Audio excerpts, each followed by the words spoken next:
arbres têtards ou aussi on les appelle trognes. En fait, c'est surtout une formation due à la taille de l'arbre, une taille successive donc, qui s'échelonne suivant l'utilisation qu'on veut faire du bois coupé. Donc généralement, c'est des arbres qu'on taille à hauteur plutôt basse ou moyenne. Donc l'idée, c'est de tailler tout le temps au même endroit, ce qui va former en fait une tête à l'arbre, une espèce de tête, d'où va rejeter ensuite les nouvelles branches.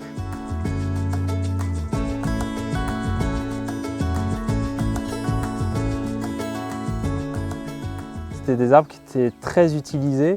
Donc, un des exemples les plus connus, ça va être le saule pour la vannerie, donc le saulosier. Et puis après, ça va être pour du bois de chauffage, mais aussi pour la fabrication des outils, parce que certains arbres, notamment le frêne, fait des bois plutôt durs et droits.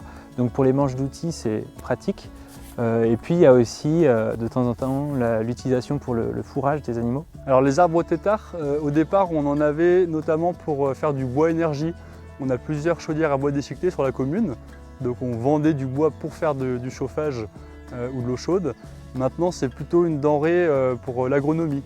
Donc on va couper ces branches de têtard pour les broyer après en petits morceaux, les fragmenter et les intégrer, les incorporer dans un tas de fumier qui va être après épandu dans les champs. Donc c'est vraiment une valeur fertilisante de carbone pour nos prairies naturelles et prairies temporaires. Un autre intérêt de pratiquer cette taille, c'est qu'on va multiplier le nombre de branches à une faible altitude et on va du coup créer un véritable mur végétal qui va protéger les céréales par exemple qui sont à côté du vent autour de la moisson.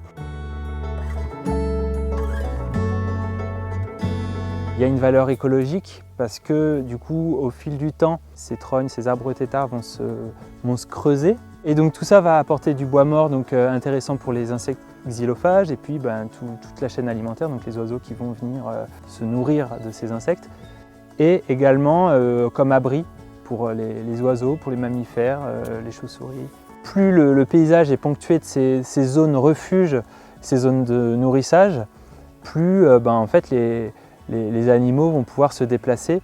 C'est peut-être aussi important de relever que souvent c'est des arbres qui se situent sur des alignements et voire même qui sont complètement intégrés dans les haies, qui elles aussi font complètement partie de ces fameux corridors écologiques qu'on recherche